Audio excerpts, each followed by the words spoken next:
order. So everybody.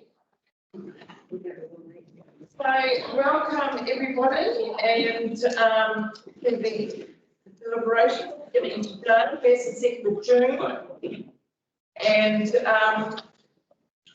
I'd just like to acknowledge John Morrissey on the screen, Councillor Morrissey. From all the way from Wainui Martha. Sorry, apologies, Gary Gottlieb, he will be here at part of the meeting. So in talking about the apologies, there'll be a slight change of the program. So we will be shutting down for a webinar that's happening at 12 o'clock. That means we need to shut down at about 10 to 12, and that will go for about an hour, we understand. And then at 1:15, as a request from Councillor Gottlieb, we will be having the deliberation on the sale of 101 Lindsay Road and the targeted rate for Matarangi. So those two items will be discussed then. So that's, if people are agreeable to that, that enables Councillor Gottlieb to take part. So, and then about the only changes, so do I vote for Gary's absence during the period? Moves Kelly, seconded Terry. Any further discussion? There be none. All those in favour, please say aye. Aye. Against, carried. Any other items not on the agenda? Any conflicts of interest? Any? So we move straight into the minutes of confirmation, and the minutes of confirmation are around the hearings that we held. And hence the reason for all of the submitters being recognised in the minutes. And do I have a mover, please? Murray moves. Petula, Tony. So any discussion around those? There being none, all those in favour, please say aye. Aye. Against, carried. So we're now we're looking at 2.1. So we have Leslie. Thank you, Leslie. Page 43. And I'd just like to say that staff have done an inordinate amount of time, huge amount of work in all of this. And so I'm just really appreciative of all their effort, all your efforts, and thank you so much for that. And we've had that many briefings and discussions around all of the subjects. I'm hopeful that this will be a very smooth process. So, Leslie, welcome. 2.1. Are there any matters you wanted to raise? Yes, one particular matter before we start into the meat of the meeting. I'd like to point out, make a few changes. In most of the reports, there is a section called Assessment of Options and Significance and Engagement, and I'd like to just have this noted that we would like to amend what we've said there. The last paragraph says that, talks about the new projects. It says, if approved, these projects will be subject to consultation as determined when assessed under the significance and engagement policy. We'd like to delete those words subject to consultation as determined when, and just say they'll be assessed under the significance and engagement policy. This is all of the report like that. Also, under the significance and engagement section, we pointed out to you sections 82 and 83. We'd like to point you instead in the direction of 93A, which is the special consultative procedure for the long-term plan. So those that applies across all of the reports. And then we also have said that the significance and engagement policy will need to be consulted, the new projects will need to be consulted on under the significance engagement policy, but they will need to be assessed under the policy, is the whole correct way of saying it. I just wanted to note that for you across all of the reports. So what I might do is, I think it might be wise in acknowledging those changes and being supportive of those changes, we move and second those, that they're done correctly. So do I have a mover? Yep. Yeah. Terry, any further comment? There being none, all those in favour, please say aye. Aye. It's carried, and now we come to the rest of the suggested resolution. Oh, it's actually that's but receive the overview. That's the only for that one. Yeah. So, do you want to have that as the same mover and seconder? Happy with that? Lose Robert, secretary, all those in favour, please say aye. Yes. I'd ask you, the attachments to that first report are going to be critical as we move through the others. So this first report has the revised CapEx budget attached to it. So this is amalgam of your no frills cap with Right, okay, nice to have items. So the summary about that one. Yes, and you'll note that it's color coded, light green. Yeah. Is projects that have moved from the nice to have list to the must, from the nice to have to the must do list. And the purple one, the purple shading is for new project. right, okay. And then there's this, which is the all important rating impact table. Okay, so that moves us into 2.2. Yes. 2.2, which is on page 74.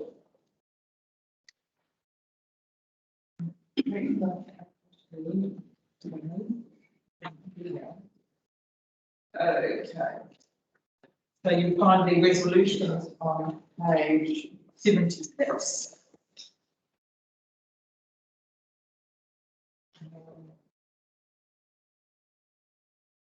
So, starting at page 76, I want you to actually discuss each section before we put the motion, so we get through the discussion.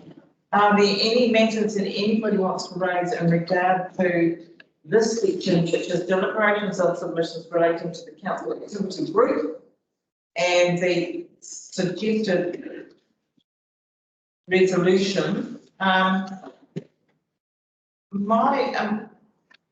Can I just raise one, which was the Charity Road Trail Charitable Trust?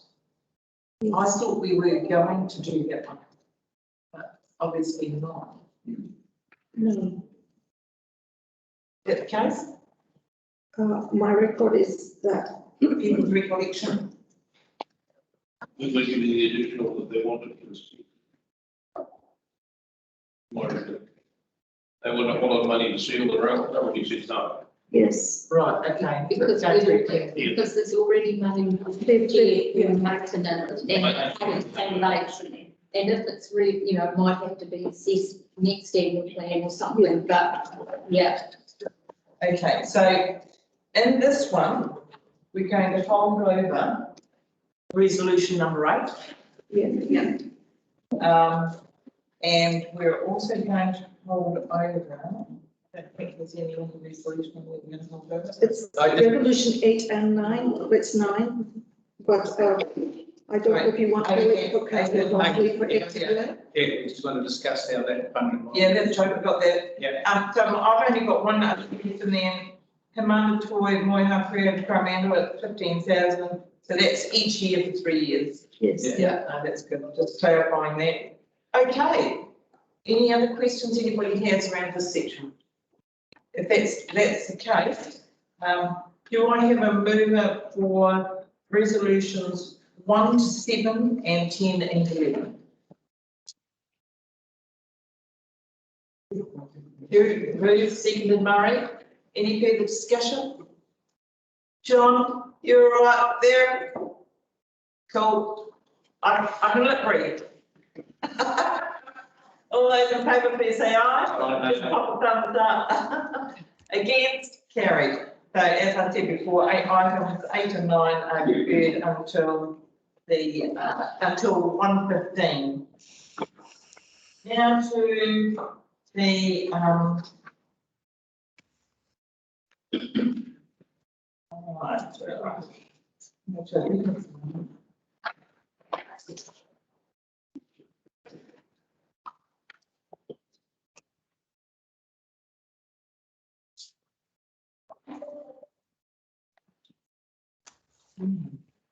okay. So now on to the 2.4. There are, if I missed one. have this one. This is solid waste. It's various nature. Stormwater waste and water supply, so it's not that one. Right. I don't think there's anything in this that we can interfere, so is there any discussion on this section? I have a comment, just to point out that the drinking water standard amount has been reduced from what was our notification. So it's dropped from 8.5 million to 6.9 million. 6.9. So which resolution are you talking about? It was in the nice to have, sorry, the must do, and it is a budget change that will require an additional resolution. So What page are we on? Page 94? It's on this page here. it's only on the, through the June, only on the project list. It's 65 in this one. I think what Rachel was pointing out is that we did an out of cycle this current year and pulled 1.5 million from the first year of the LTP into this year, because Andrew Bowden and the contractors have been working so hard and run ahead of program and we needed a bit more money. So we pulled it out of the first year, so it's a reduction in the first year, drinking water standards project budget. Right. And so Does this affect any of the resolutions? there's no resolution in there referring to that specifically. I think that's what we're pointing out. So I think it's a. So we need another line item? Yeah. So resolution 10. And what does the resolution read? Resolves to reduce the drinking water standards upgrade from 18,506,000 to 16,990,000. Okay. Written down there. Is that in here? Yep. Is that already catered for, so that's not a deduction? Because we haven't discussed whether we're happy with this page and whether we should be actively looking for more reduction, like as if this is a done deal. Yes. And I'm sort of keeping up, but if we just go through like this, we'll end up with these rates, and are we happy with these rates? That's just what I'm sort of trying to breathe about. Now is the time to start those discussions. I would suggest if you're looking at that sheet and, you want to question the sheet and those percentages and, Right. And through the chair, you also probably need to be aware when you're making these decisions of any risks of adopting, a big significant change from what you've been able to consult on as well as we go through it. So what does that mean in terms of So that program? the point that I was making there is we've added 6.5 million roughly to the capital program. Is that correct? I mean, it's We've added 63.5 million. 63.5 million across the 10 years. So an increase of 63.5 million across the 10 years is on top of the original program, which was at about 380 million. So it works out to be about a 15 to 16% increase on the capital program over the 10-year period. The key question that audit will raise at that point, before sign-off, is that a deliverable program?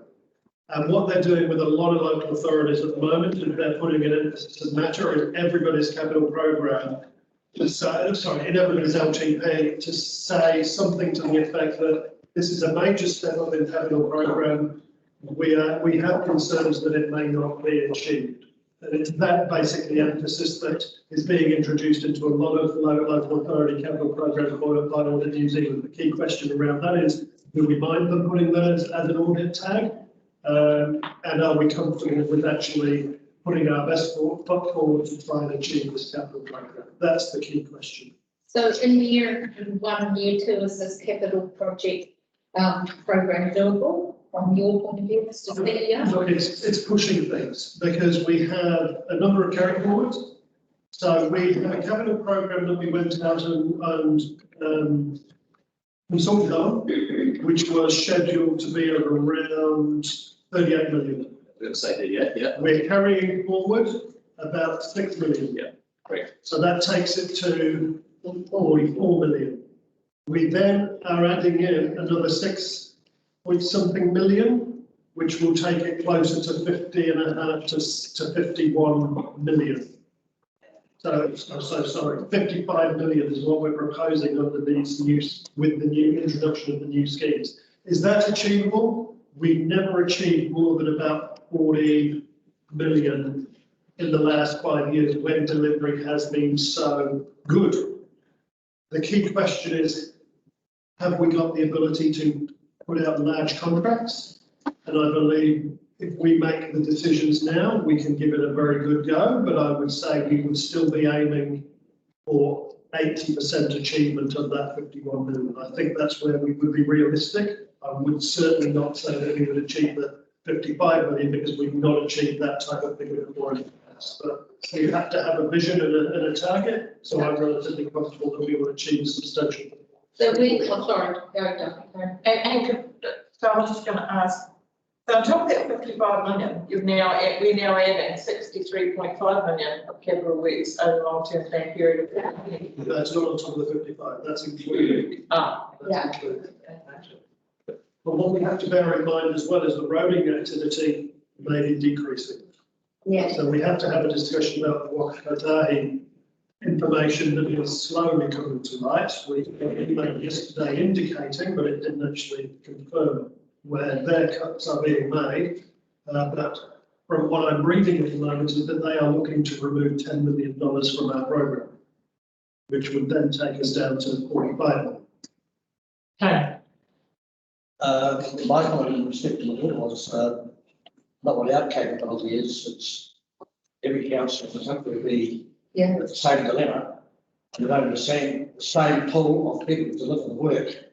So the best pool in the world, the civil, is unlikely to be the capacity in New Zealand.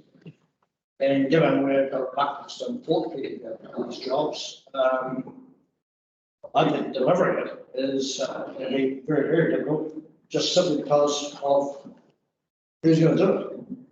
Well, not to mention complaining. What I've experienced with the water program is we've had such a good rolling contract going for the last 3 years that the limiting factor for us in the waters program has actually been our budget. Okay. We have actually slowed the program down to meet the budget rather than speed the program up.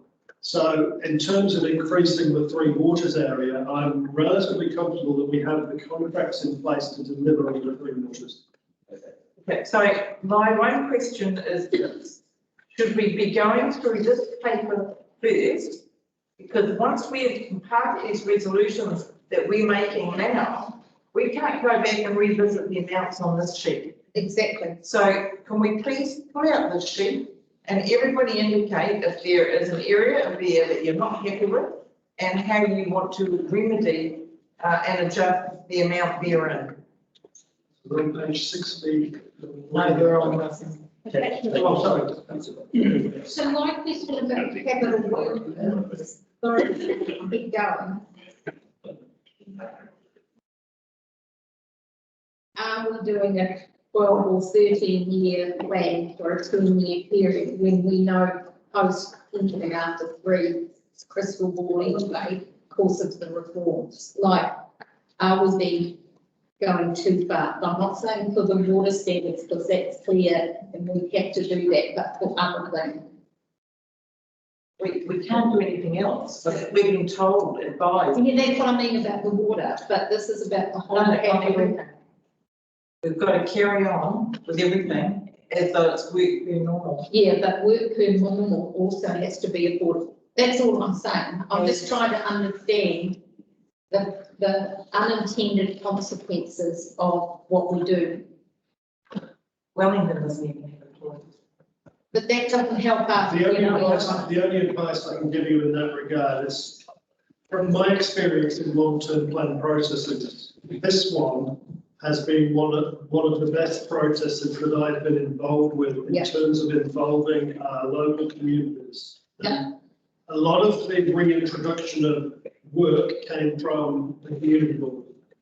Those community boards are operating at a grassroots level and they are convinced that they know their communities very well. So I believe with the way we run this LTP process that we've never before had such a good representation of what our community wants us to Yeah, I agree deliver. with that, yeah. Whether we're brave enough to run with it, again, we had a full day session a Yeah. couple of weeks ago, and we agonised in this room about many different things, and this is where roughly we settled. And I think you've got to back your judgment in terms of how that day went, because that was a very difficult day for a lot of people. Right. And obviously we haven't seen that, you know, like, we haven't had the implications of all our decisions before that. That's So right. that's what I'm just, So it's a reaction to what you're seeing. yeah, But again, this is the same debate going on in an awful lot of council chambers right now, where a lot of local authorities are looking at more than double-digit increases.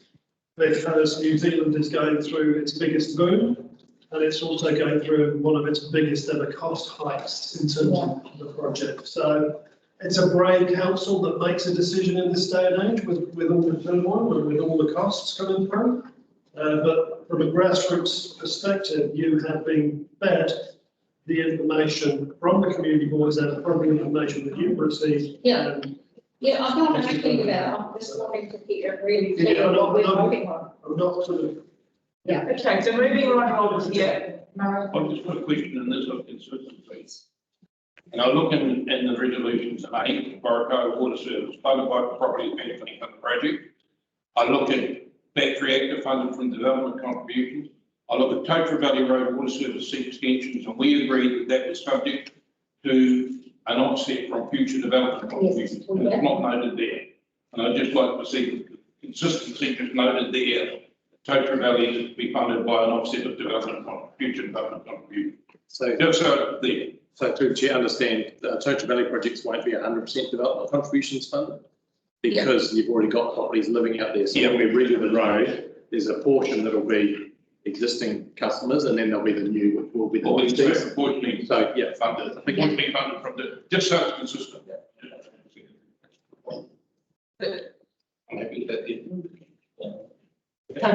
And my comment was, what Sally said, I would say that this is no surprise to me, because Oh, no, we had it too often, no frills was one number.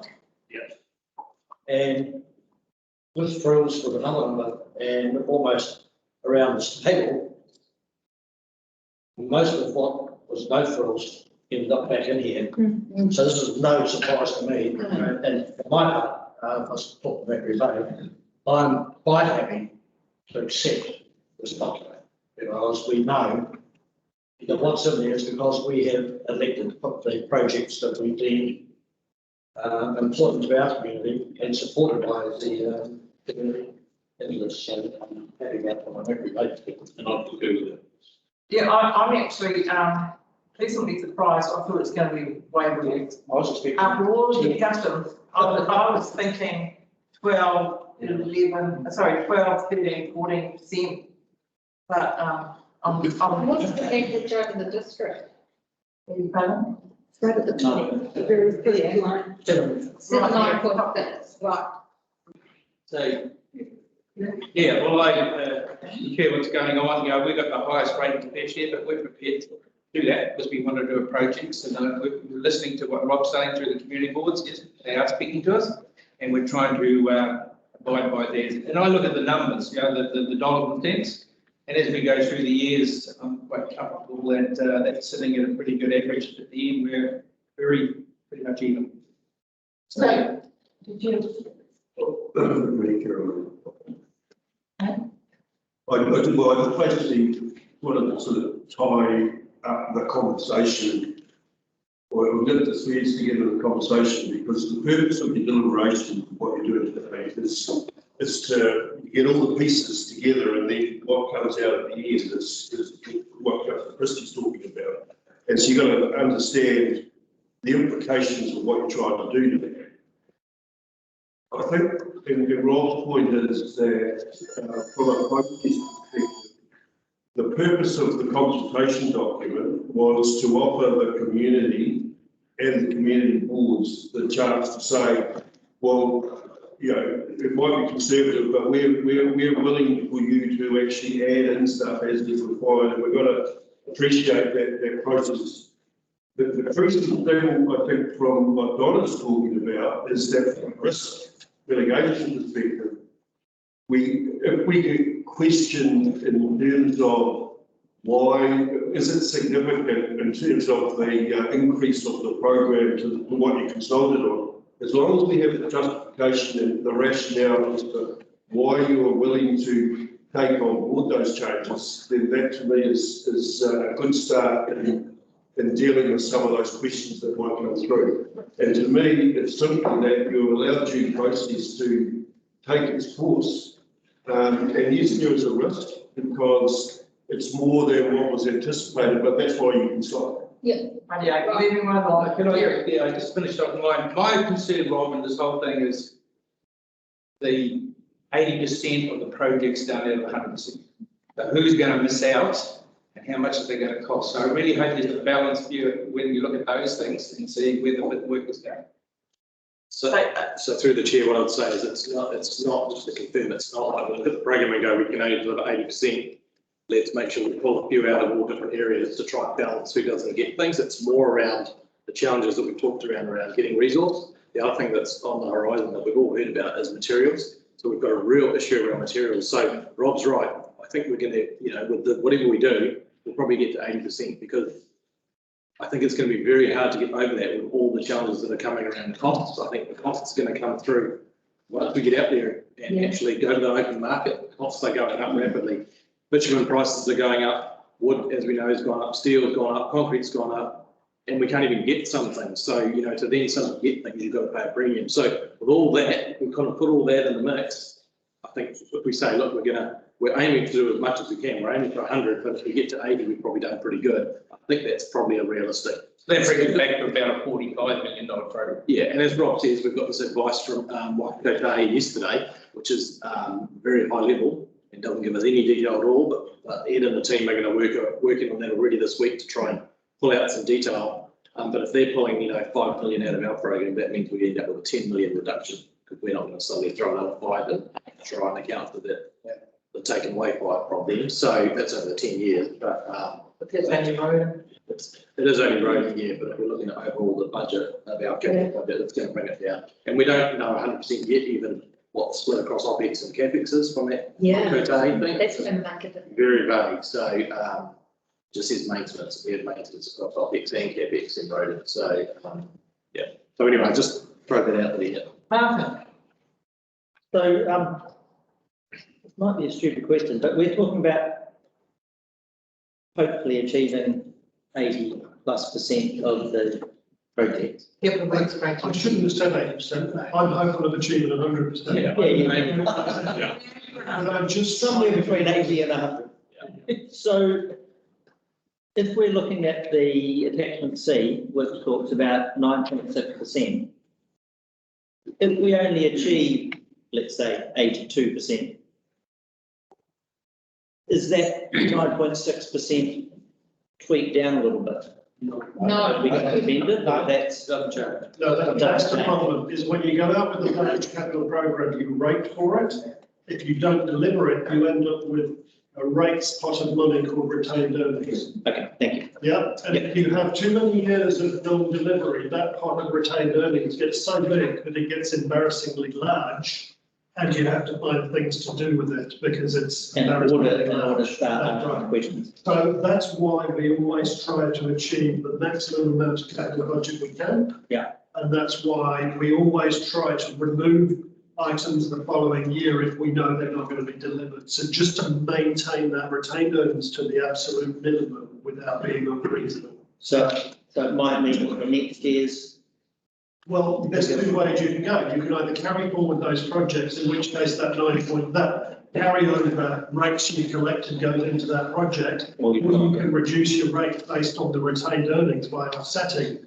It's not a good practice to use retained earnings to offset rates. So, this was a big correction that we've been through in the last 6 years. And it's a good correction. We're in a really good, transparent accounting space at the moment. The key question is the deliverability of the capital program, and also making sure we don't overspend on ethics. The two go hand in hand. And staff are just raising with us as a potential risk, so, and that's the right thing to do. Yeah. Yeah, no. Can I just make a comment to Martin? You go back about 15 years ago and get some of the annual reports. I think Bruce will agree with me, around about 40 to 45%. A lot of years was our capital expenditure. Couldn't possibly comment. And you know, for a lot of it, take it into Is there any other comment? Well, it's an important point because what I'm trying to illustrate is the management of this is extremely more efficient and better than what it was 10 or 15 And it was years ago. remarked upon by the audit officer and And I accountant think- reporting between the Yeah, the audit office does keep a pretty good steer on what's happening, and when it needs to, it will require council to take some action regarding it becomes a part of your action list in your audit and risk committee. But that was the case for that one. So, any further comment on this sheet? Otherwise, we're going to move on with the resolutions. Excuse me, any final comment, Martin? Can I just make one comment on attachment B, and I know this sounds picky and pedantic. On attachment B, the second page, I think it's page 61, it's saying under property it says Matarangi Golf Course purchase.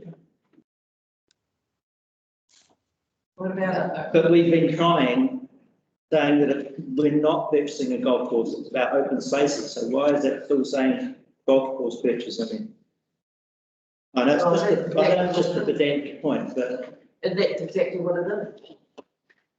The golf course. But we've been talking about. I think we all it. know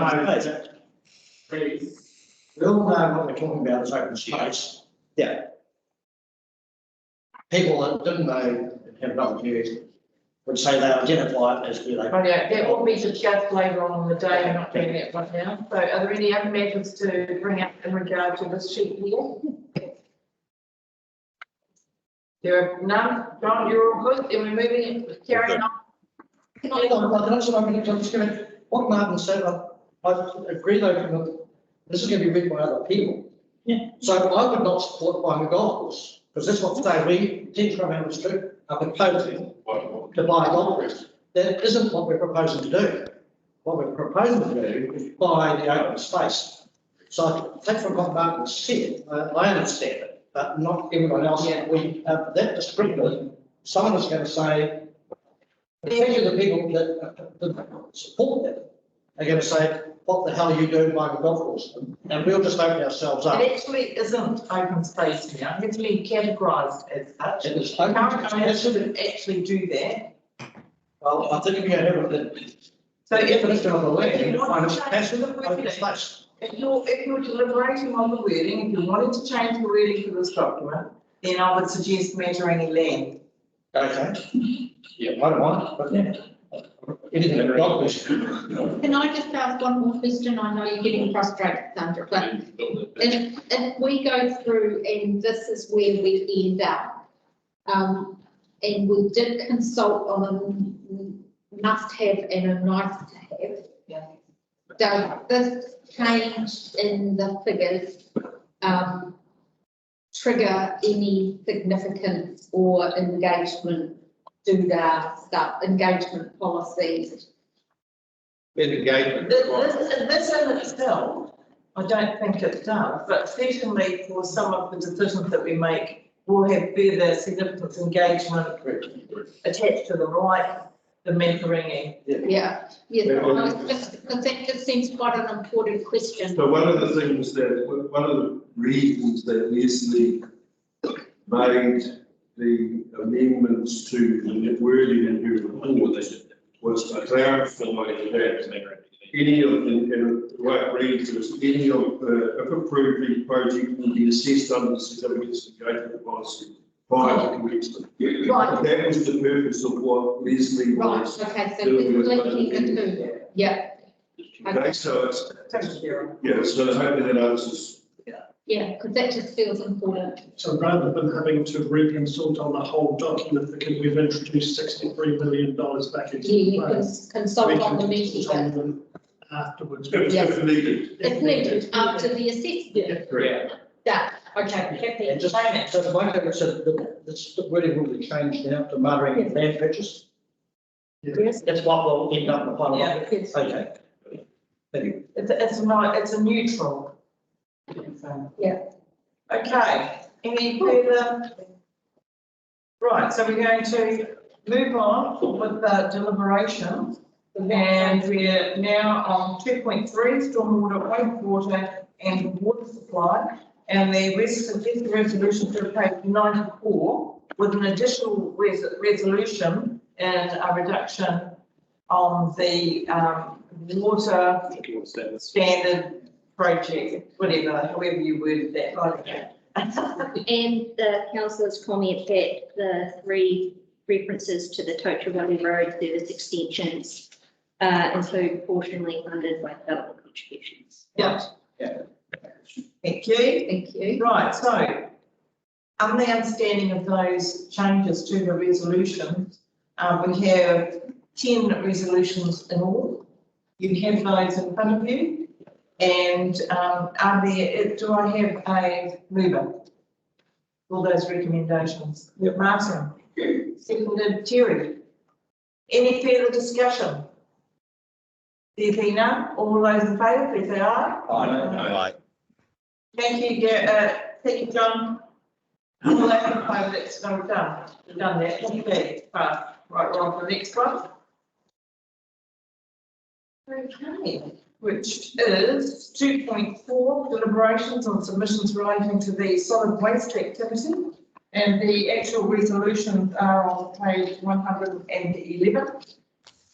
Is there any discussion on this section? Yeah. For me, That's good, I expected that. so for me, the issue about the bollocks coming out of Pedo and Wakapawa, I'm going to want to support the status quo. We haven't had the wider discussion. We keep talking about it, and it should be all encompassing. But we don't know how we'll manage to fall out. We haven't got a plan in place. So for me, I think, and coming out of certainly Mercury Bay on our submission, which I might add, for Murray and I, excluded ourselves from the committee board meeting on this, so we have no conflict whatsoever. So I'm just supporting that position, and we maintain the status quo until we deal with solid waste. And it's a priority. Roland? No, I fully support that. And one of the other reasons is in the document where it's talking about the closure, potential closure of the Matarangi and Pawanui refuse transfer stations, it talked about imposing extra distance travelled, which is contrary to what we want to achieve in terms of reducing greenhouse gas emissions. And I can think of it for people who live in Matawa, who then have to drive all that extra way rather than just go to Peter Bay because we don't provide refuse, recycling there. So I'm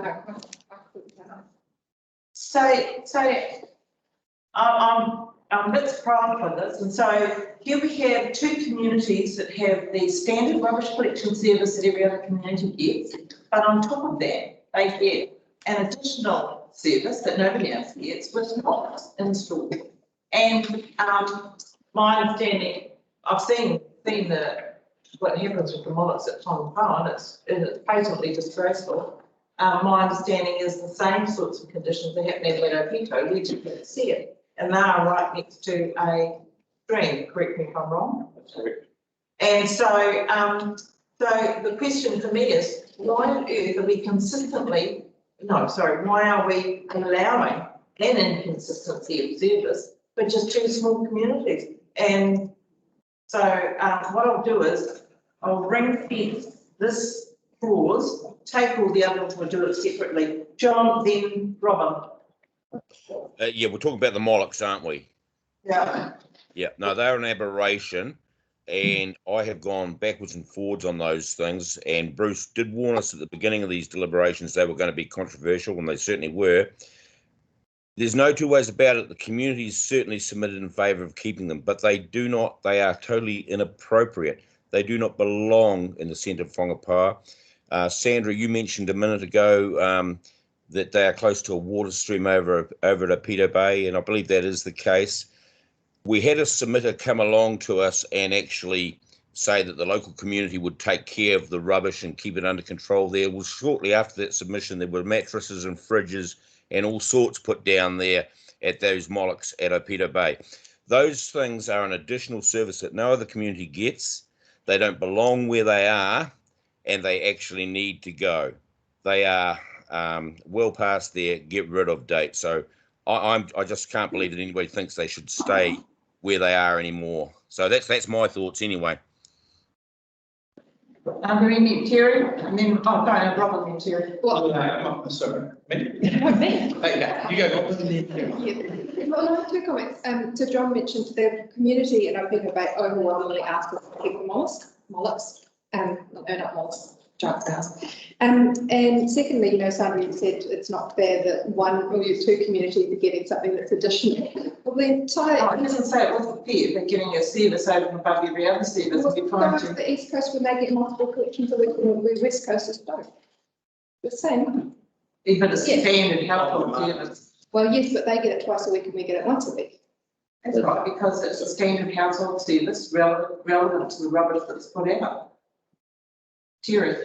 Yeah, I'm hearing the story, and I heard the community submissions, and I thought they were very strong. And I suppose when you talk about it, they don't have a transfer station, so taking a mattress down the road, 40 kilometres to dump it, where they could take it to a transfer station, maybe is a reason they should think that they deserve them. So I really support the fact that the community spoke in quite strongly to these, and I would support the mollocks. Okay.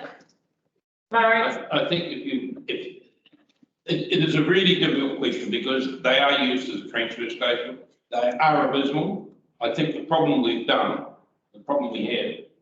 we've asked for the last 12 months to look at our rubbish strategy. We're now putting this without looking at whole strategy, and that's where we're going to get ourselves in the stride. I want to see them go. I wanted to see them go for about 16 years. I think we all want to see them go. But we're going to get some stride, and what worries me really in this whole thing is that we haven't got our rubbish strategy done. And I think if we'd done that as we tried to do 12 months ago, we would have made it a lot easier for us. But in the end, I think they're going to go. Yeah, I mean, I'm inclined to, because I don't live there, I'm inclined to go with what the community has requested, and I think, we are going to take some stride that we get rid of them, and the photos that we've seen of the mess that's around them, I mean, those are photos of just a snapshot in time. So it may well be that for the other, however many weeks of the year that it's not peak period, that in fact those things look fine. I mean, I just don't know. But I think some engagement with the community, because community have said that they, they'd like to keep those areas tidy. I think if we can engage with them and say, yes, we're going to keep them there, but there's some responsibility for the community to keep the place tidy. And I know it's easy to say, oh, well, we can't because of health and safety and all the rest of it. But I think we need to work with the community on it rather than just pull them. If we keep them, what is the implication rating wise for the servicing of such things? So through the chair, I can't call on the top of my head. We just put it in the consultation document from memory, what the impact was. I guess from my perspective, staff are to advise elected members and provide you with a balanced amount of information. There's a number of things that have been raised. So the Opito Bay one's next to a watercourse. The community out there do look after them, but they can't stay on top of them. So again, from my perspective, you're fighting against human nature, because human nature is there's going to be people that are going to go and dump stuff there. So the community and the people that do good in the community and work hard will work hard to try and maintain them. But you're kind of fighting against elements in the community who are not going to go along with that. So we're kind of setting ourselves and our communities up for this situation that we then live with.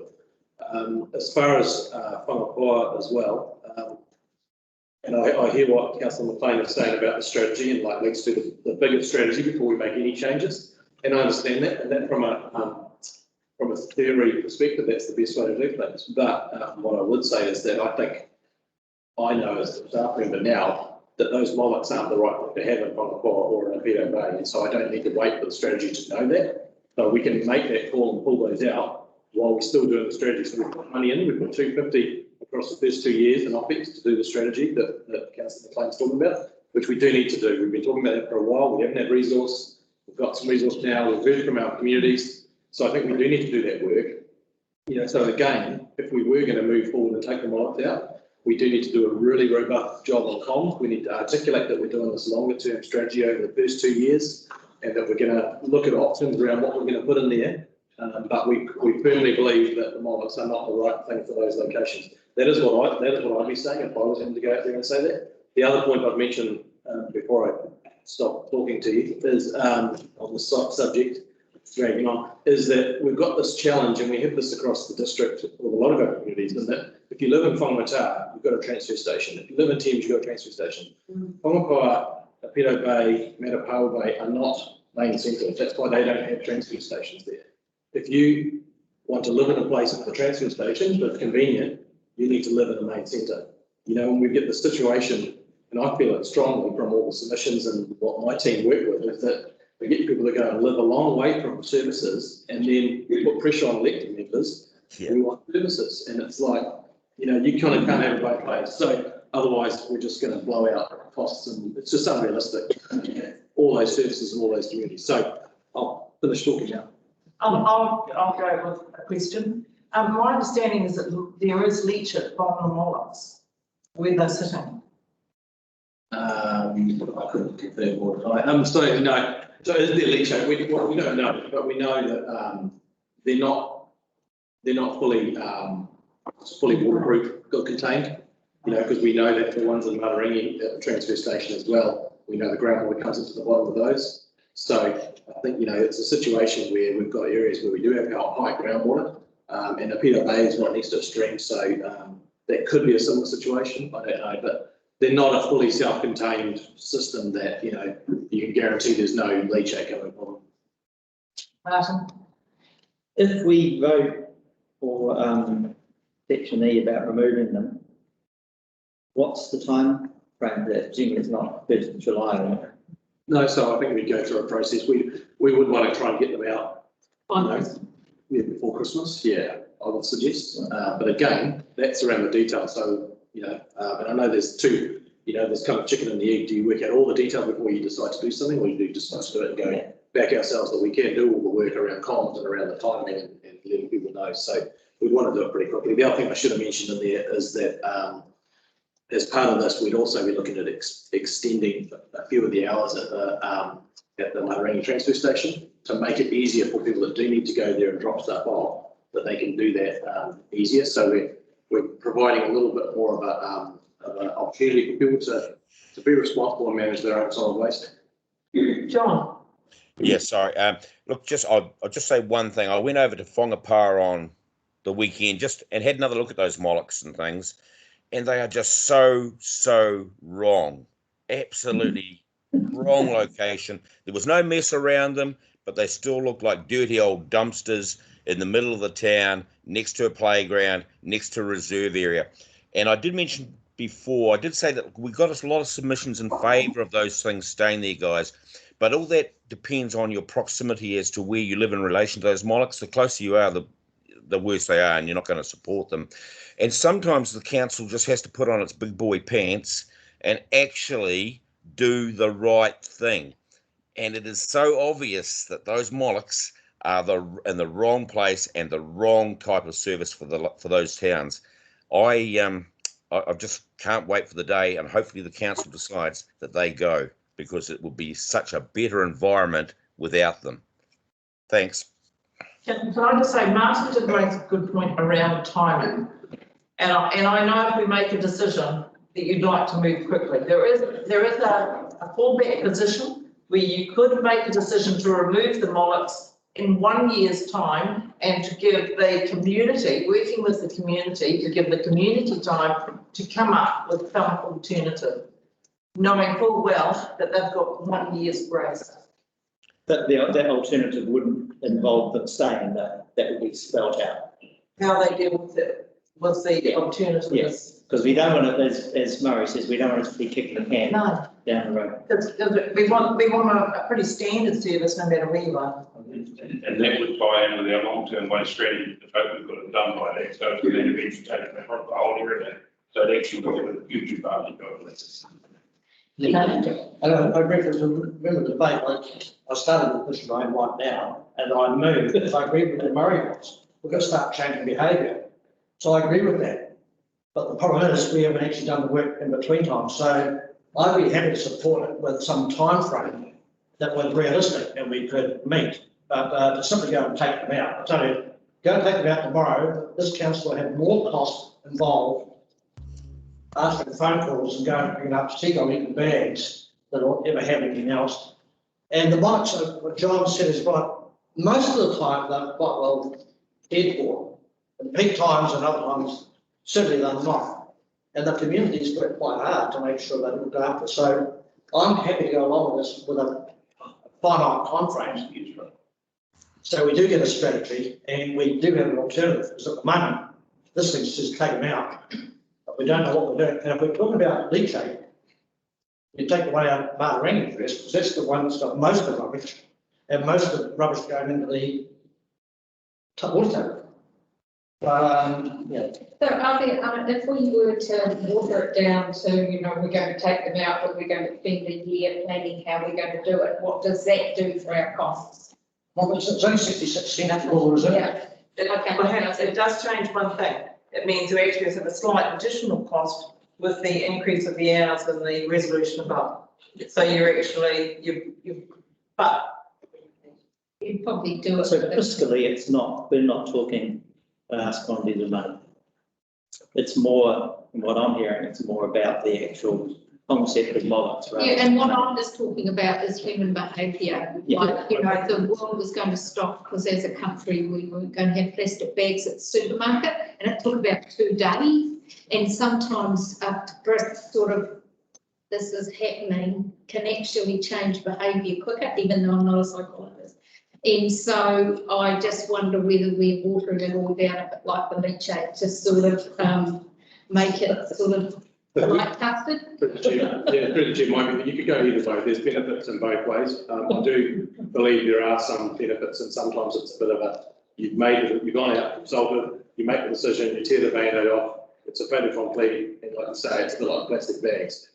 My concern, I suppose, with the 1 year, and it's totally doable, we can do that. My concern is that you just get rubbing flat out for 12 months about don't take them out. Yeah. For that year. So that's my concern about the 1 year. I understand we can articulate why we hold on for a year and use it that way. Say something. Rob, big job. If we buy time, it's just as incumbent upon the experts who know about solid waste to go to that community to help them to have them removed before Christmas. Just because if this council were to choose to say we are committed to the removal of these mollusks within 12 months. Yes. Yeah. Just go. But in terms of putting the onus on the community to work with council to provide another solution, we can provide some suggestions to that community as well. We don't have to wait for the community to tell us what they think is a good idea, because they're not experts. But we do have some experts within our realm that we might be able to usefully employ to say, we're trying to remove these before Christmas, although the council resolution is within 12 months. Yeah. If we can come up with a potential solution, we could have it out by before Christmas. But again, it's about resource. That comes at a cost. That's okay. It's a marginal cost. But it's about this council being firm about what it's going to do. It's a no flip flop kind of territory, this one, because it's a brave decision whichever way you go. I think from my perspective, listening, everybody knows what the right decision is, but everybody's scared of making it. So it's down to staff to assist in terms of making that as easy as it can possibly be. John, did you want to add anything further? Yeah, I certainly did. I admire you, Rob. You always got the long game and you play it nicely. In my opinion, if this council should, and I hope it does, make the decision to remove those mollusks, Bruce is going to work a night shift and we're going to send him over there at midnight and they'll be gone in an instant. Because if you don't, and you say it's a long-term thing to get rid of them, you are going to buy a fight from that community. They are going to try and retain those things. It's like, I think you said, Bruce, rip the Band-Aid off, do it quick, do it smartly, pay Bruce the overtime, get them out. And you always have a service that you can't see the effects of. I'm just going to say, heck, in fact, what John says makes sense. Do you remember the glass? Yeah, And we actually ripped it and got those out pretty quick. that's And right. we got some squeals and it's all died down now. And my phone doesn't go anymore, so I'm thinking. Rightio, so I'm going to pull out that one resolution. Yeah. And then if I put the resolution, if people want a modified version, they can come up with a resolution after that. Yeah. So if I put the clear resolution in front of us, then anybody else wants to have a modified one following it, that's up to them. So I'm actually going to move that we remove the monarchs at both Whangapawa and Apeto Bay. Do I have a seconder? Seconded. Thank you, John. So any further discussion or shall I put the resolution? So that's taking E out of. Just taking it out. I'm only doing E. Yeah, removing. E. I'm only moving E. So it's- Remove the monarchs at We're not voting on it, we just. Yeah. To remove the, and we need the staff to do that when they can. Well, can I suggest that we modify E to say? And I'm going to put this resolution. Yep. And then if you want a different resolution after, whether it's carried or lost, it's up to you. So I'm going to put this resolution because it's nice and clean, and then it chips for where they may. So I'll go for a show of hands on this. Can you read it out? We read it again, so We're going to move item E of resolution 4, that we remove the monarchs at both Whangapawa and Apeto Bay. As soon as practical. No, we don't need to say that, it's up to staff, it's operational. So, Right, all those in favour, please say aye, and I should take a show of hands. Aye. Against. So it's carried. Thank you, really appreciate it. Well done, everybody, because well, it's, the time. I think that's the right decision. So now, that just leaves the rest of the resolutions, and the cost of that will be offset by increased hours at the transfer station. So that, if you understand me. Yeah. Okay, so now we have the rest of the suggested resolution. And do I have a mover? Do I have a mover, Martha? Seconder, Tony? Any further discussion on the rest of the resolution? And Kawanui and Metro will be pleased that the same level of service will remain. Got them exercise and we told them that we're being closed. So, okay, there'll be no further discussion. All those in favour, please say aye. Vote no. Aye, against, carried. Well done, people. Good. So now we're on to the deliberations on submissions relating to the roads and footpath activity group. And this is going to be a very difficult one to council, depending on what happens with Whakatane. So, is there any discussion around the resolutions on page 1, 2, 3 for roads and footpaths? Yes. We've got some minor amendments Okay. to make to them. The Taronga cycle footpath to watering hole. Whereabouts are you looking? In this implication? Right. So you're under 10?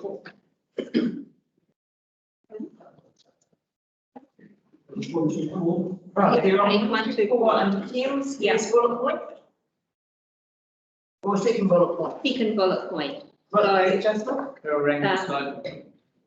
No, Taronga cycle trail footpath to watering hole. In the report, I've got the budget is yet to be determined. Yes. I've got some figures here now. Hopefully you'll be able to explain them a bit more why I've got the different numbers here. Well, we only need the dollar figure. Okay, 495,000. Jesus. But their submissions that they were wanting to work with us to get external funding as well. Well, but they could get external funding. Sorry, what was that, Robin? When they came, when the bishop, when they came to the hearing, they were asking all the work in partnership and they were convinced that they could get external funding for that. So they're not asking council for Yeah, no, okay, understood. that money. And that only gets us to the water hole. Yeah. That's quite a distance. So through the, is it, do you put that number together? Yeah, thank you. Yeah, can you provide any more, if there is any more information or anything to say? I drove it the other day actually. And So did I, and it's narrow. It's and narrow and longer and it's not going to be I cheap. know, that's right. Yeah. There's, haven't done a detailed study on it. There are sections where to accommodate that with the existing road, but we're going to do some fairly major works on the banks back on corners, or actually building up small retaining walls to support it by the 2+ year 2 months. So that would be my best estimate at the moment. So, can we just put aside a nominal amount of funding to, They put aside 50,000. yeah, just to develop a project that you could maybe do in incremental stages via an annual plan, and as Robin said, in conjunction with the group to source external funding. How's that sound, Martin? So these are listed as two separate bullet points, but they seem to be, the second one where it says waterhole seems to just be a subset of the first one. Through the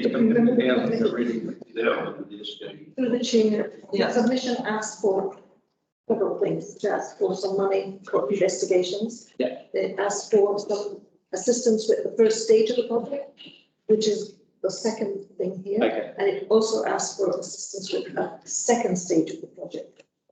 Okay. So we've just broken it down in the first two, because the third part of the submission. So they depend on the construction of the first stage. So all that's in here, which is my Bible, is the 50,000 to work out whether we're dreaming or whether we're in some kind of way forward. Yes. And the 475,000 estimate to get to the water hole will be a sobering figure. Okay. So I think that from the reading of it, I would take out that second line and just leave the first line where we actually pull together a project so that it's no surprises, you're not making fiscal decisions on the move, and you can just plan. I'd quite like that estimate to be in there because it's not in the budget, it's an estimate on paper and it gives people a sense of the order of the project. So that's why I'm asking. But you could say, so through the chair, you could say, if you wanted to do that, you could say something like, initial high level estimate is $495 and this figure is to be investigated further as part of that $50,000. Yeah, just to give people an idea, because I think some people think they can just Put it in brackets underneath that first bullet point and take it out as a bullet point on its own. Given the uncertainty with the NZTA funding, do we need to put some reference either in history or in brackets? So this goes out, people know there's some uncertainty around, and we can't really help about it. I think it will change, well, it will change some of these priorities. We're uncertain about their uncertainty. Maybe a vague resolution. I understand that. There's no reference to their uncertainty. Did you put anything in about the party? I think you could. I'm not currently that come out and said 4.6, but all they actually said at the bottom of that time. It wouldn't be in this. Yeah. Area. Does this work is subject to any of these subsidies?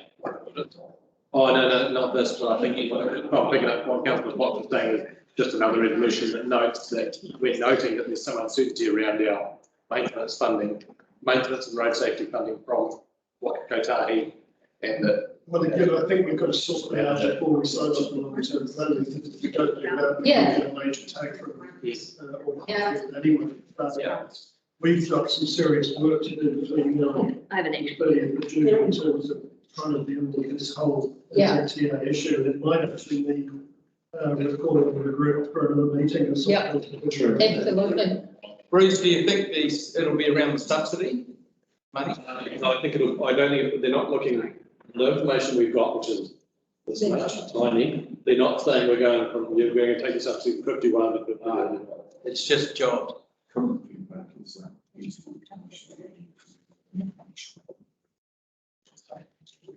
Right, okay. Okay.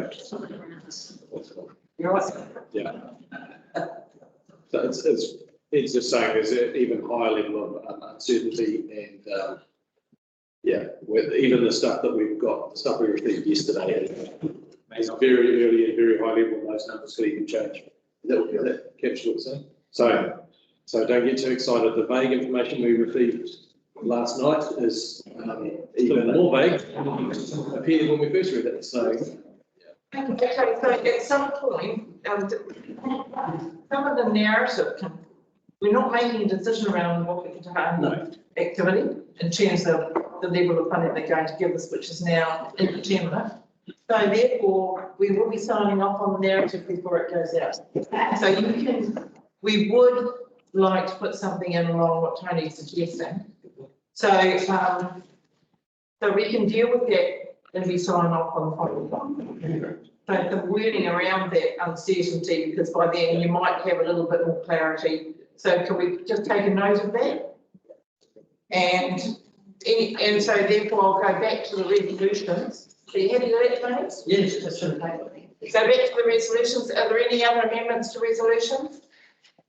Yes, there's a few more. Put them out.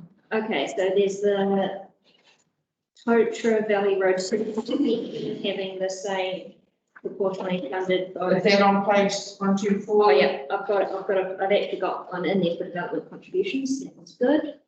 Sorry, where are we looking at, please? Okay. Page 123. Yes. Under district. Oh, sorry, okay. Is that right? We've got that one. Yeah. Hasn't taken value. So we don't need to make any changes? That was actually got that. The Pottery Lane West ceiling. That D, yeah. The resolution needs to be amended to have a budget of 124,000 allocated to the 2022-23 year. Right. The Parliament nib curb construction, the need a slight amendment to change it from the 5 years to the same budget and phasing in the nice to have list, which is 3 years. Right. And the Harakey Rail Trail extension, following budget and phasing 70,000 allocated to the 2024-25, and to change its funding stream from local to district funded.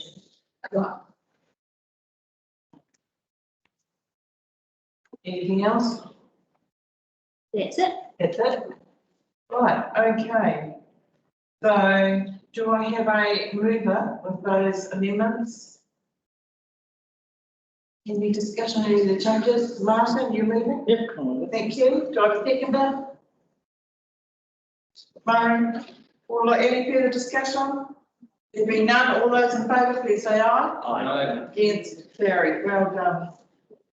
And we'll get back to the wording of Alrighty, so now we get on to deliberations on submissions related to the community spaces and development protection of people and the environment activity group.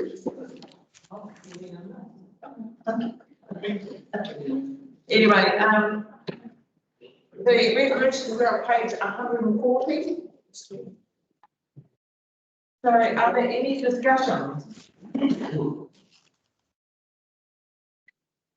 People happy here? No, no. Can I ask a question about Whitianga Esplanade reclamation? Because I don't really know what that project is. What are you talking about? The reference on page 146 to the Whakapā Esplanade reclamation. And it occurred to me that I've never really been talked through that. Like somebody could, please. What are we reclaiming? Where is this? I can do it. Thank you.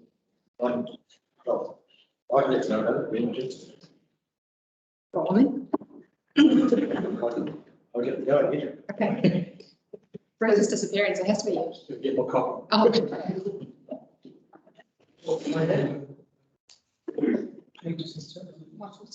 okay. So which one are you looking at? Robert? On page 146, there's a heading, like to have projects, and it's talking about the Whitianga Esplanade reclamation being included in the LTP, so moving from the last phase. I don't know what the project is, and we're about to spend, move it, and I would like to know what the project is. So you're looking at number 4, item C. Yes. Esplanade reclamation included. That right, okay. Yeah. Item number C under resolution 4. Yes, the Esplanade. Yeah. Sorry, I left to get a copy, and as I left, I heard Councillor Cobb saying he was going to explain. Oh, that's right, Bruce. Yeah. Well, Alan wants to, I don't want Yeah. to. So, go and answer it. Yeah. Go for it.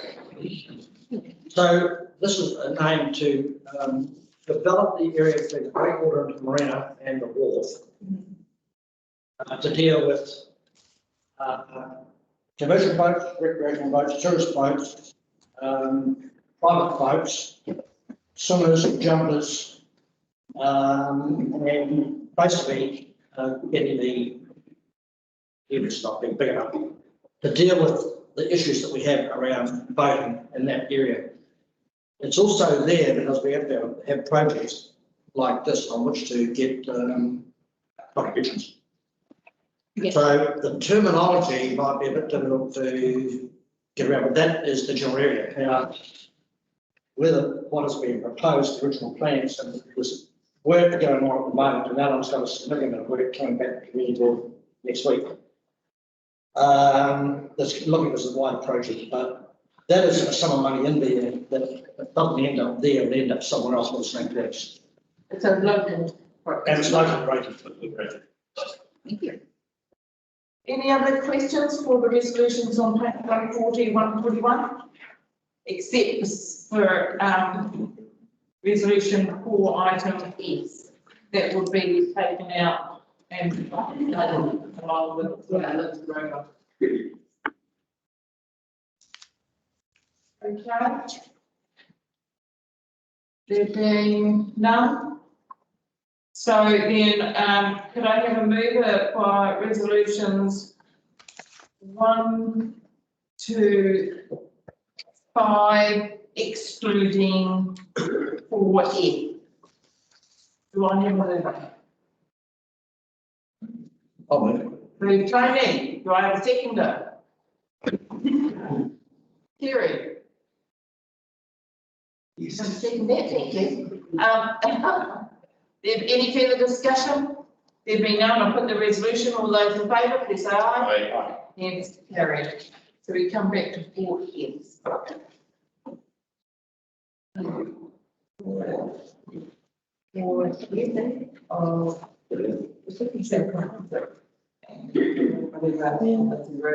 Four air, right?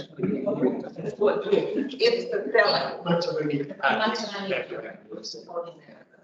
Right, so now we're on to deliberations in relation to proposed fees and charges.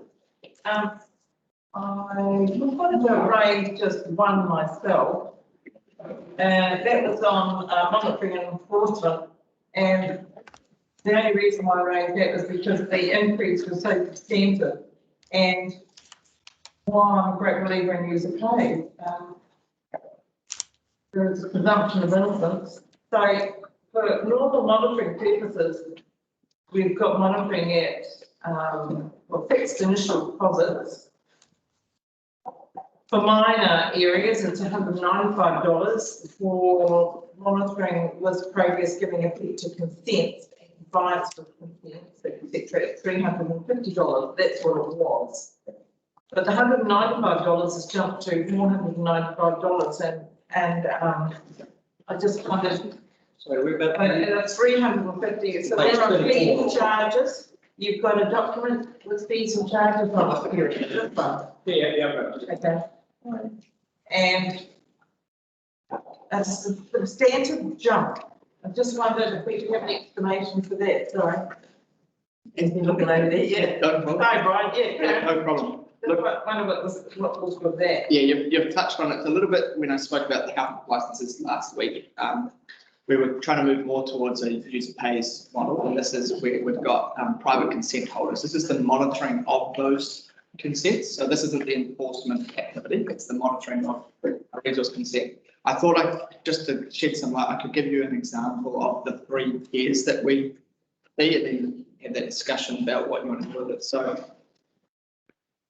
basically in that first category, that's moved to 5495 as an initial deposit. That's going to be activities like a new dwelling with earthworks and say minor daylight infringements and the like. So the way we've calculated that is the actual cost to us right now is probably 3 different monitoring activities. There's the commencement. So when they let us know we're building the house, we come out, we look at what the current state is. Then there'll be an inspection while they do the earthworks or build the house, and then there's a completion file. So it's basically the hourly rate times 3. If we move into B, which is the Can I just ask you on that one? yeah. So you're saying that the monitoring is a separate activity from the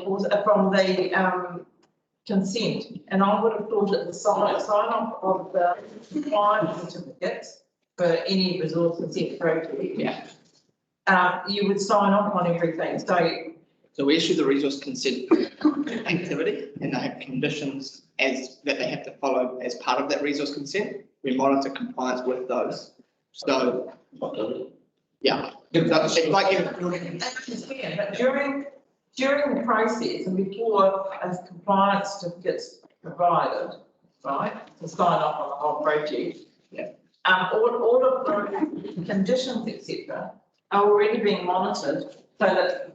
No, resource consent is a little bit different. So with resource consents, we issue a resource consent, and then there's the monitoring of it, and there's no final sign off like a building consent. Building consent get their building consent, pay for their inspections, and then get their CCC at the end of the building. So resource consents made that way. So it's just on us to follow up on those conditions and whether they've been monitored and complied with.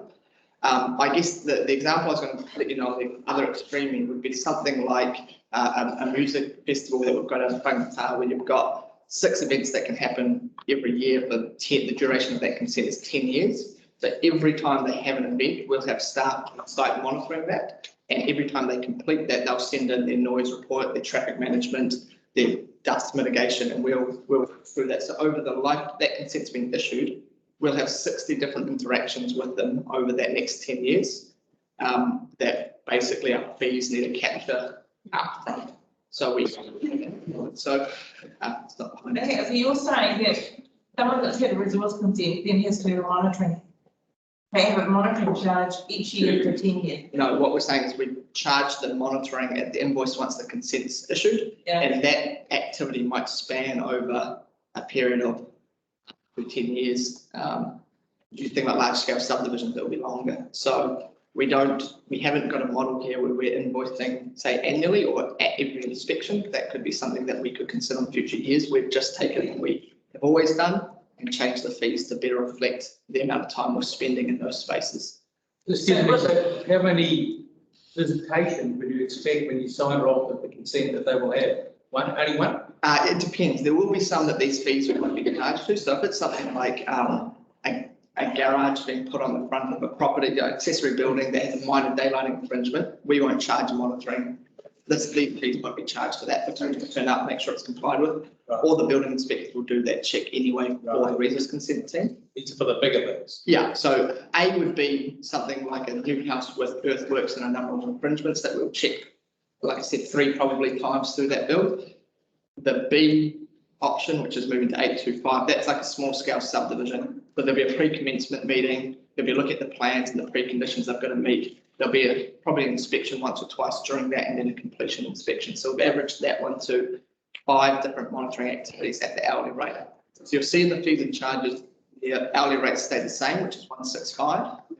All we're doing here is moving the fixed deposit up to better reflect the amount of time that we're spending on these activities. As I said, on the extreme with the music festival consent, that would be obviously that was significantly higher than the charges that you see here. And if these have moved to this number because you've had to incur these charges? Yeah. Or we just estimated? So it's based on the size of how long we're spending on average on each one. But I went back and had a look, and the deposit in 2012 was $190. So it's moved up to $5 in about 10 years. So this is a bit more of a reset of where things should get better. Tony, I might add, I think we have an obligation to actually do it because we take some of the breaches back on here. And some of the next door neighbour feels it. Last man standing is us to write the heck out. So I think it's in our interest to make sure we've done everything we can to limit the possibility of someone being in breach of their consent. Yeah, I agree. The enforcement strategy that we operate under, it's always going to be cheaper for both them and us to be monitoring it through. It's better for us to know before they've finished what they've done, then come in at the end based on an RFS, and there's been an enforcement issue that we've talked about taking those, and those come with legal costs that are much more significant than unless we get a court fine imposed back to us, paid back to us. This is trying to be a bit more proactive. Thanks, Phil. so I've just got one other. You've got the water sample is experiencing inspection 2020, 2021, you had $125, and proposed 2021, 2022, you've got actual costs with no dollar figure in there. Sorry, that's on page 40. This is under miscellaneous charges, so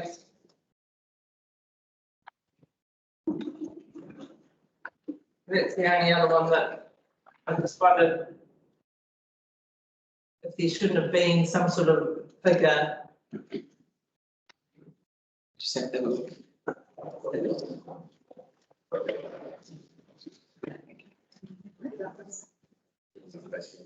Count licensing.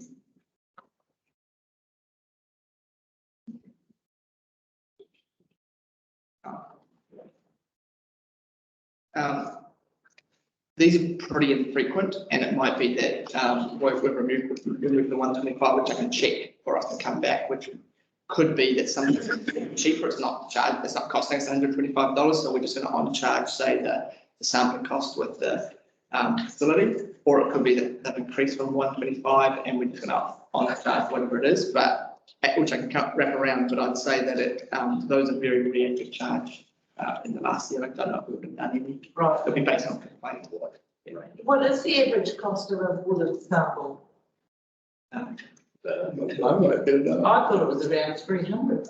Well, it really depends through the chair, it really depends on what you're testing for. Yeah. It can vary widely, and I think picking up on what Brian said is that one, they don't sign frequently, and two, they can vary widely, so that's why we wouldn't try to get that. Jerry? I just, mine's a little on page 35, the development contributions. And I think at the end it's written 25 or 26 grand. Is that a reflection of the updating of the central services, like wastewater and water and etc.? I don't know. Check with clients that we flowed through that additional project that's gone on. The next batch of that. So that's what's going on. Yes, so you're correct, Terry. Yes, there is that additional project gone under that. Project gone and accelerated. Alrighty, so we're pretty much done. Do I have a mover? Tony, you have a seconder? Jerry? Any further discussion? There being none, all those in favour, please say aye. Aye. Against, carried. So we're now on to the deliberations on draft 300 policies and general submission. So that's on page 167 is the suggested resolution. Does anybody have any discussion on those resolutions? Sorry. These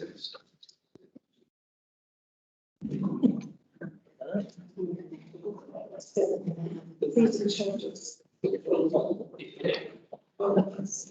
need to. A minute. Go by. What's that? All right, come on. So do I've got to move it. No, all those in favour, please say aye. Aye. Against carried. That's 2.8. We're now on to. It's not something that I've actually done for council, but I do note there was a submission I was requesting the council to undertake the council program, which is the local government New Zealand performance benchmark. Sorry, what's the real? Yeah, just quietly behind the scenes, I've been having words with the government New Zealand about the council program and looking into whether we should sort of enter that program. And I, to my mind, talking to other chief executives, there's 26 local authorities that have on the program, and I get very mixed views regarding benefit from the experience. But I have provisionally teed up what I'm sort of calling a provisional assessment, just to see where we could sit if we did enter the program. And our program that in roughly around August this year. We're doing that for about $5,000, but the actual assessment of the program would be substantially more expensive, but in terms of start time, it would be very expensive start time.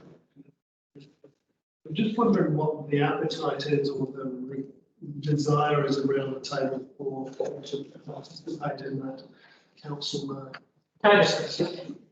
I think if it wasn't for the fact that there are 76 bespoke management systems, and there's only one, I think to be fair, then, you know, we're looking at apples for apples, but the issue I have with hardly any councils measure any or report anything in the same format, and with the same standard.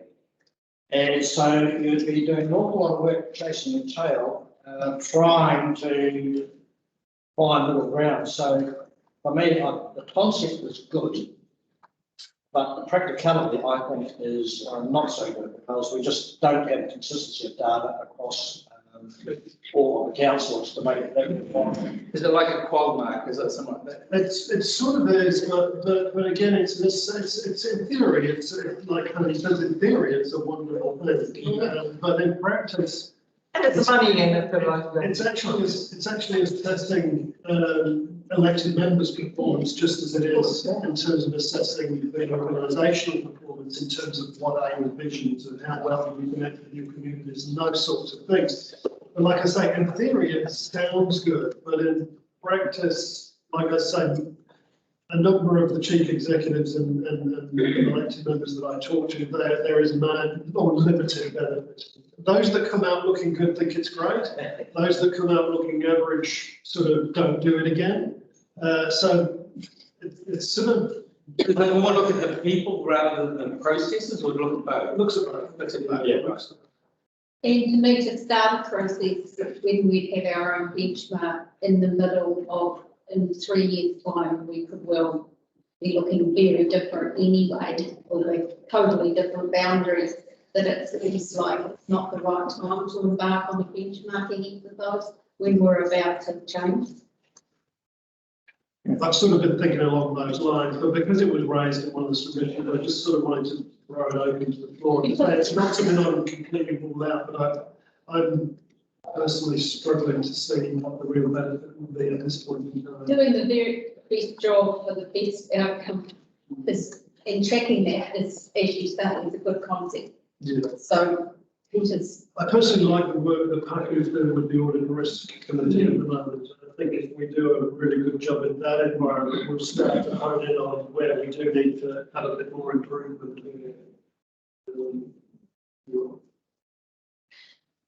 But again, I'm happy to be guided, because like I say, I've provisionally booked in August to do this initial assessment, but in terms of getting to that initial assessment, they want me to sign up to go full assessment in 12 months' time, and I've sort of been agonising about it privately for about sort of 3 or 4, I don't know, for about 6 or 8 months actually. I started the conversation during COVID, but we were really pressed to go, but it was raised, so I thought, well, I'll raise it and get the flavour of the room to see where you. If you give a good assessment, you'll say we don't need it, you'll get a bad assessment, especially we'll need it. That's right, yeah, it's sort of.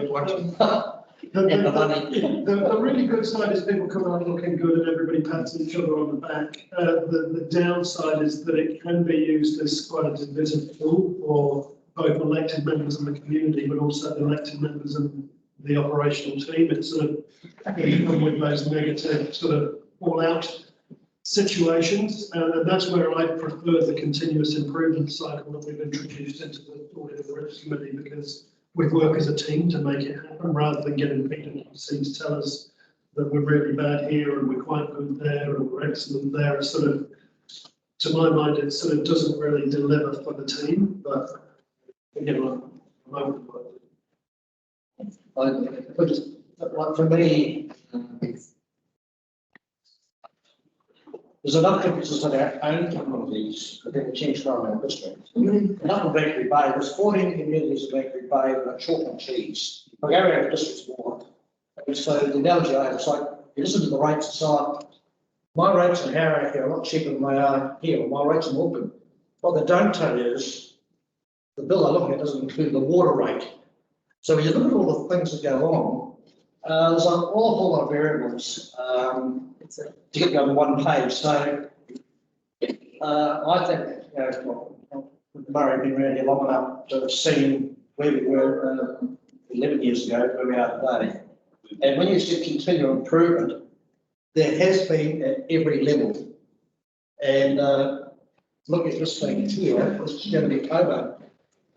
Later, and I remember the time sitting around here for a week doing this job. So It's 7 o'clock at night. and going to 7 o'clock at night. So the improvements over a relatively short space of time, say 11 years, they've been significant in everywhere. That's the interaction you have with yourselves, with your staff, with external people.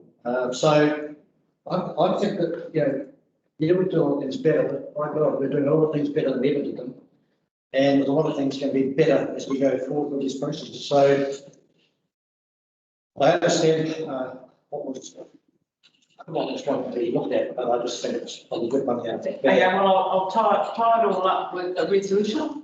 I'll move that we decline to enter into a council mark program at this stage. Second, Tony, any further discussion? There being none, all those in favour, please say aye. Against, carried. Can I just raise a point of that document? Well, page 170, I have to raise this because it's never going away in our community. The mango management, our war is with the regional council, and we've got 170. Yeah. We've had a huge document that we put in front of the letters going back and forth with Chris McClay and all that, but I just ask if we can help in any way through the statement of intent. We would be grateful to try and push this issue forward and just help our way forward. So just venturing that it's still going. The money's still coming out. We're still paying a targeted rate till 2023 when the job was finished 3 years ago. So You still paying target rate? still paying. Yeah. So they're taking monies under possible potential? Yeah, I mean, People like that. That's appropriation of that? and that regional catchment area of a couple of, it's almost deadly quiet on mangroves. And in fact, there's another group of people who actually likes to be planting more of them. So I do think it's something that we, a good reason for the whole regional council. To say, what are you doing? Because they are collecting the money and it ain't being spent for what we're looking for. So that's the issue, is about the collection of money for works rather than the mangroves of good or bad. Correct. We will all have different opinions about that. And It's really about the statement of intent. We've got a discussion document that was signed between the two chiefs, and any help we can get from here really supports us to try and see that there is a top level discussion as well as a bottom level. So did you make a submission to the Yeah, how regional we council long-term plan? Yeah. And did you question the targeted rate? Yeah. And did you emphasise the premise of the targeted rate was for the actual physical removal of mangroves? Yeah, and not for administration. And are you going to be huge to that? Yeah. we can do it. When? Well, don't. Very easy. Yeah, in Johnson, I think. It's tough work, I can tell you. It goes on 20 years, it's not 20-year projects. So if you'd like to advise us when those hearings are, The hearings will be done, won't they? A lot of things about hearings with English and not yet, no. None of the regional council, they were after our. did you ask to be heard in Parliamentary or Thames? No, we have to go out there. Right. Okay, what do you want our council to do? Well, we've signed a statement of intent, which means that there is some objectives in there we're trying to work together with them on. And those objectives, we'd like those to be continued to be raised and pushed if we can. You signed a statement of intent. Intent. Yeah, born and. Memorandum of understanding, this was one of the first things I think I did. when I came. Yeah, you did, yeah. But if that's the case, that the mangrove, the harbour care committee need to be liaising with that council. Well, they are with them regularly by communication, but it's going nowhere. No, I'm talking about our council. Oh, yeah. It's the other part of the equation.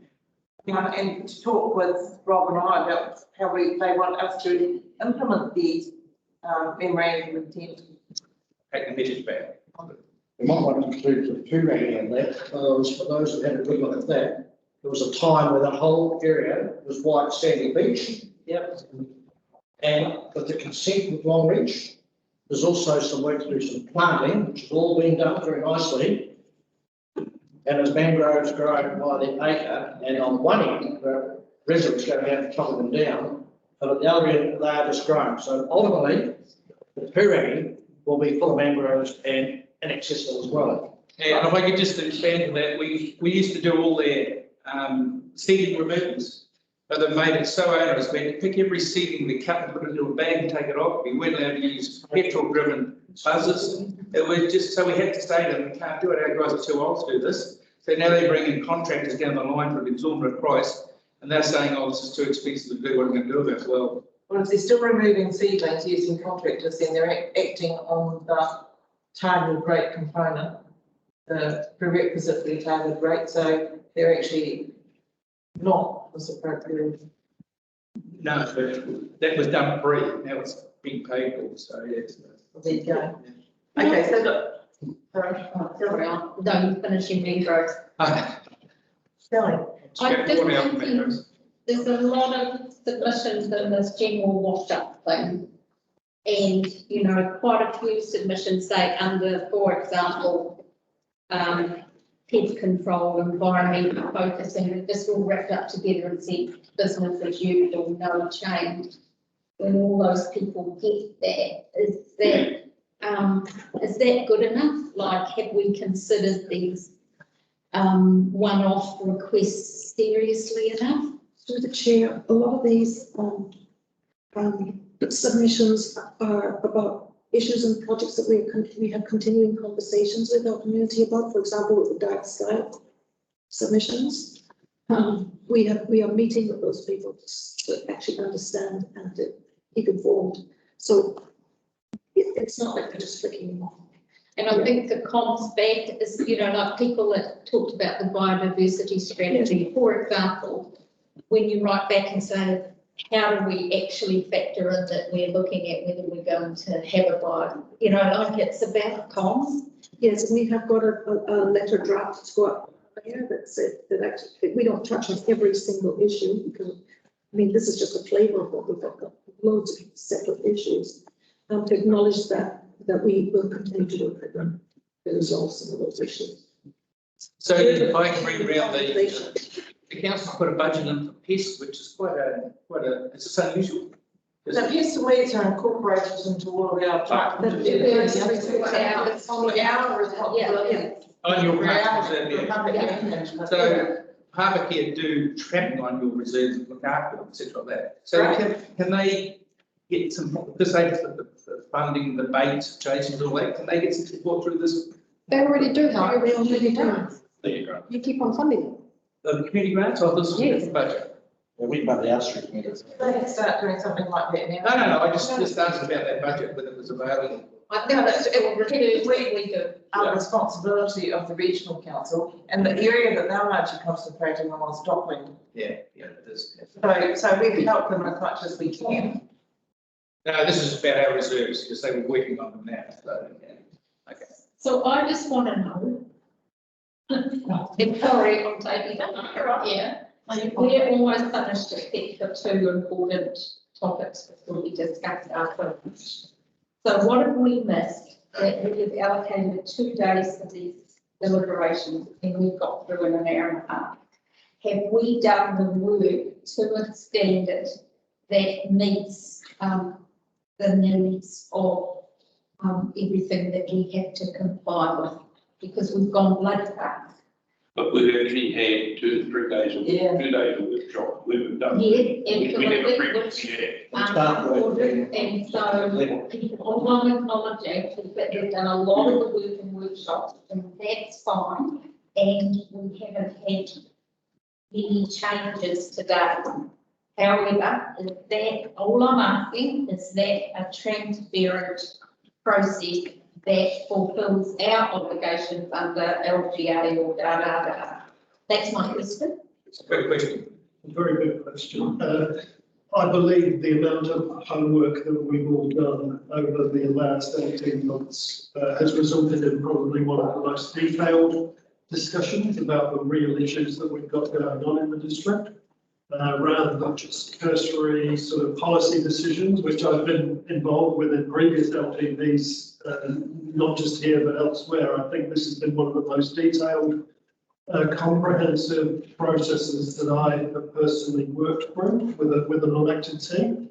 So I believe we positioned ourselves very well, not only from a cleanliness perspective, but also from a decision-making perspective. We've done That's a pretty good important job. thing to hear, because what I read is that a national situation, judicial reviews are very current, they're quite sexy at the moment. You know, people are doing them in Auckland, Melbourne, wherever, and I just think that it's really important that our process is solid, consistent, and that we could well have reviews from now until June 30th, depending on new information like the NZTA stuff in there.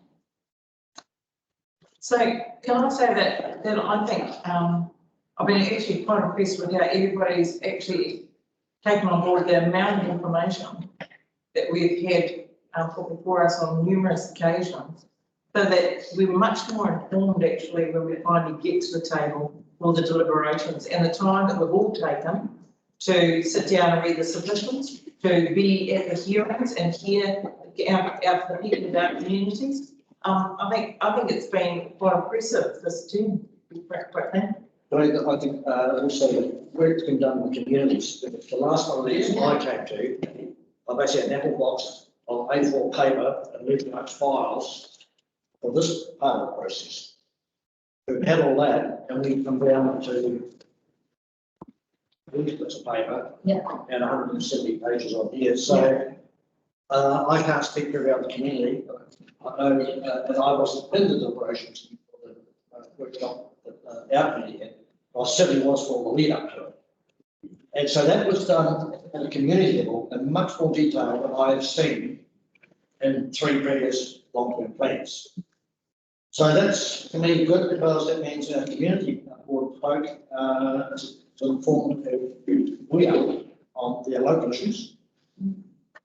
And so I totally endorse the quality of the work that we've been given.